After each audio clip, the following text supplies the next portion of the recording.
The Word of God is alive and powerful, sharper than any two-edged sword, piercing even to the dividing asunder of the soul and spirit, and of the joints and the marrow, and is a critic of thoughts and intents of the heart. Ang tibuok nga kasulatan gipaginhawa sa Dios ug may kapuslanan alang sa pagpanudlo, alang sa pagpamadlong, alang sa pagpanulid, ug alang sa pagmatuto sa pagkamatarong. Aron ang tao sa Dios mamahingpit masinangkapan, alang sa tanang maayong buluhaton. Maayong adlaw sa tanan nato mga subscribers, followers, fellow believers. Niyan usab kita sa atong daily Doctrinal Bible Study. Niya pa kita magadupot sa atong tunanan Positional Truth that Believers Repose. Okay. It's presumed that you use now the principle of 1 John 1:9, rebound technique, aron ikaw makahibalik sa imong pagkigamitay sa Dios o ikaw mapunan sa Espiritu Santo. Panalang kanimo dili magtutuo ang imong giatubang nga isyu, dili ang imong pagsugid sa imong mga sala, kun dili ang imong pagtuo kang Ginoong Hesukristo ingon nga imong manluluwas. Busa sa hilo mag-ampot ta.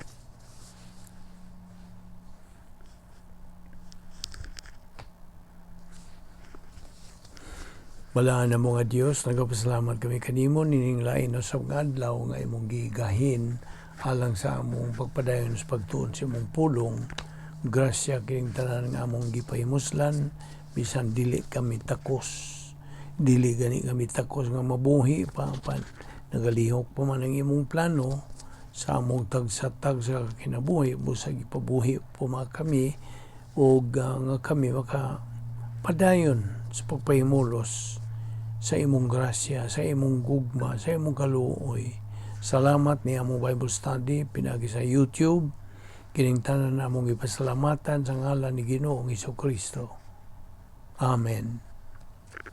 Palihog abri ang imong Biblia sa Efeso 1:4 ug 5. Versikulo 4. According as He has chosen us in Him before the foundation of the world, that we should be holy and without blame before Him in love. Now, kining in love din He, this is the election, sanctification, and forgiving us all the spiritual assets. Versikulo 5, having predestinated us unto the adoption of children by Jesus Christ to Himself, according to the good pleasure of His will. Romans 12:2. Ato na sang batbaton kini pag-usab. And be not conformed to the world. To this world. But be transformed by the renewing of your mind, that ye may prove what is that good and acceptable and perfect will of God. Now, timan nga ang sovereign will of God coexists with the free will of man. Magkuyog yun na. The believer who is a loser, okay, sa kamagtotoo nga pildiro, mikan siyang pagkanegatibo, is a result of his decision from his volition to be a loser. Tungod sa iyang pagkanegatibo ngadto sa iyang pagtagad ngadto sa pulong sa Dios. Kining maong magtutong atong isgutan, made himself stupid and an idiot in life. So, produkto rin siya sa iyang decision. Basta? Now, Colossians 3:12, nagkanayon kini. Put on therefore, as the elect of God, holy and beloved, bowels of mercies, kindness, humbleness of mind, meekness, long-suffering. Ang elect dinhi sa Grigong pulong is eklektos. Kini nagkahulugan og chosen, elected, or election, which is applied to the believer. Okay?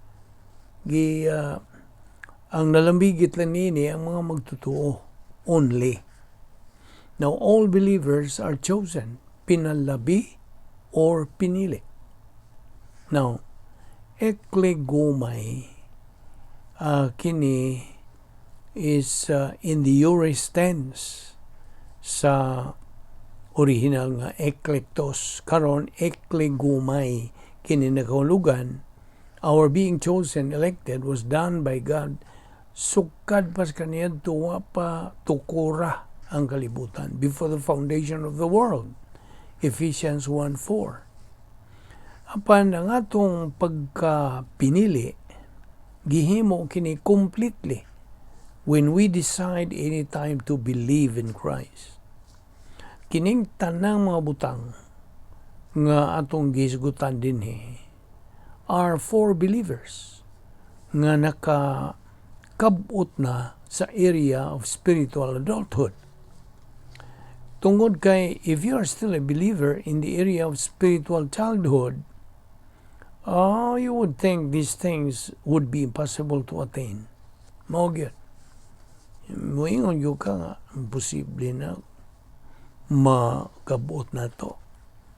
Kay tungod kay na pa man sa area of spiritual childhood.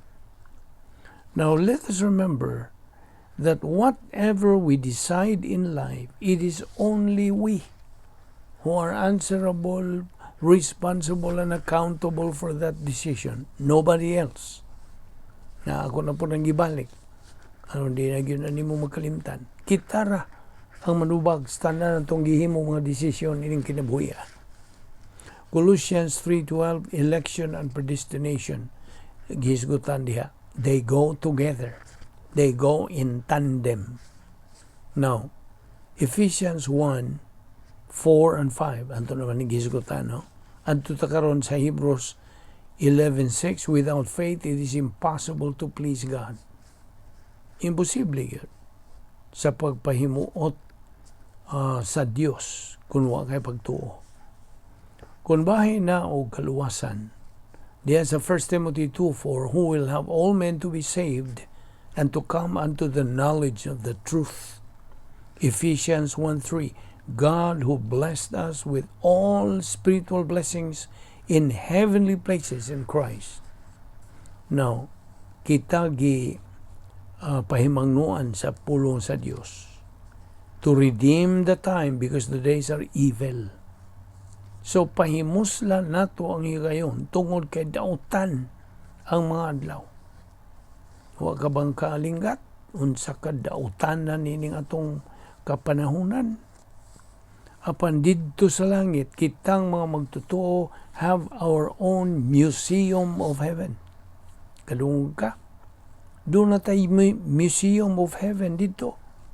God wants us to fill it up. Unsa may? Ipuno nini. Mapuno lamang kining maong museum of heaven with divine good works. Nya, naibaw naman kung sa diferensya sa human good kaysa divine good. Ito naman yung gibat-bat sa makadaghana. Unsa to ay definition of human good? Okay, kung malikon. Human good is anything and everything a believer does outside of the plan of God. That's human good. Bisag unsay mong buhaton, manilhig ka ba lang sa inyong bahay, manghugas ba lang kasi mong mga gamit sa kusina, o nag-drive ka ba lang sa diha, kung naa ka magapuyo, mentally kaya the Christian way of life is a mental attitude life, but kung ikaw na magapuyo diha sa dapit nga may gahom sa Dios, which we call in English as the operational divine dynasty, kanang imong gibuhat divine good. Apan kung wa ka magapuyo, puno kang mga sala, kanang mga dautan, kunya mo buhat ka o mayong binuhatan, kanang mga mayong binuhatan na hog lang yun o tawhanon. Human good. O kana, dili madawat sa Dios. Dili magantihan. Okay? Na review naman na. Okay. Ang magtutuo diya sa versikulo 10, Mao kini ang doer of the word. Nagatuman yun, nagabuhat yun sa doktrinang iyang nakatunan. Nagatuo, kanang gamit ni di lang kay nagpaminaw siya. He is not only a hearer of the word, but doer of the word. Kay he is consistently, persistently functioning sa iyang espiritualong pagkinabuhi. He is persistent sa iyang pagpuyo, pagfunksyon, pagbuylo, diha sulod sa protocol nga plano sa Dios. He consistently and persistently, regularly studying, learning, and applying Bible doctrine every moment of every day. Kita nimo? Mao na gyud ang iyang pasiuna sa kinabuhi. Og ato mang gibatbat ang prinsipyo nga whatever is your priority in life is the one that runs your life. Namo na. Ang magtutuo nga kanang nagapuyo dito sa sulod sa protocol nga plano sa Dios ug naga-function niini, then ang iyang kinabuhi makapahimuot gyud sa Dios, makahimaya sa Dios. Og mao na natinuod na gyud ang pulong sa Dios sa iyang kinabuhi og si Ginoong Jesucristo na himo na yung tataw, tinaw, buhi sa iyang kinabuhi. In fact, kini nga itong isgutan, kanang pagtuon sa adlaw-adlaw, matagutlo sa itong kinabuhi. This process is done in a moment-by-moment basis. The believer in verse 10 is an epinosis believer.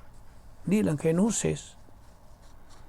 So, diha sa Colossus 3, yes, now some, and have put on the new man, that is being renewed unto knowledge after the image of him that created him. Being or becoming the new man, kanang bag-ong kinaiya, nagaagad lamang sa pulong sa Dios o sa pagpuno sa magtutuo sa Espiritu Santo. And growing in grace and knowledge of the Lord Jesus Christ, 2 Peter 3:18. Now, so, di man knowledge gani of Bible doctrine applied, believed, applied is epinosis Bible doctrine. Ephesians 4:23 and 24, and that ye be renewed in the spirit of your mind. And verse 24, put on the new man, that after God hath been created in righteousness and holiness of truth. 2 Corinthians 5:17 upon. Wherefore, if any man is in Christ, masabot pasabot nining in Christ, nadugtong na siya, nahiusa na siya kang Ginoong Jesucristo. I mean, ang usa ka magtutuo. He is a new creature. The old things are passed away. Behold, they are become new. Now, a Christian is being saved and becoming spiritually mature. A person in religion, a person ba, tuwa sa religion, is becoming in order to be saved. Kita mo ang diferensya. In religion, salvation has to be done, has to be achieved. Kabutonon. Apan sa Kristyanismo, ang kaluwasan has already been done. Human na. Nagikamatya na gud sa bugtong anak sa Dios dito sa cross. Salvation is equal opportunity. Kaya ang tanan man maluwas. Tanan. Anybody can be saved. Every unbeliever is savable. Anyone is savable. He or she may be white, may be black, may be brown, unsa pa iyang kolor niya sa iyang panit. Irregardless of culture, gender, economic status, education, uneducated ba siya unsa? He is savable. Again, Colossians 3 says, if ye then be risen with Christ, Seek those things which are above, where Christ sitteth. Now, ang eleksyon, ang pagpili, sa ato lang ginaingon nimo is the expression of the sovereignty of God long before the world existed or anything existed. Tiyan mo na. God the Father had willed the best for you. Magtotoo. Pangutana. Did God already know who would believe in Christ and who would not believe? Of course. Kaniadto pang wapang tanan, hibawan na sa Diyos. Yes. God's sovereignty and omniscience already knew in eternity past.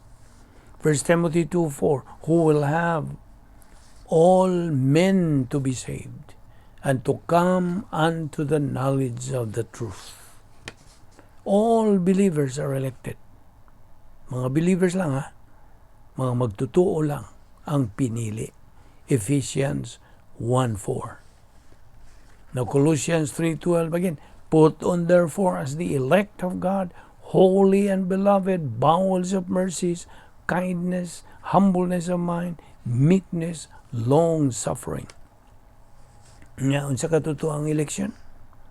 It is the expression of God's will for us ever since we were elected.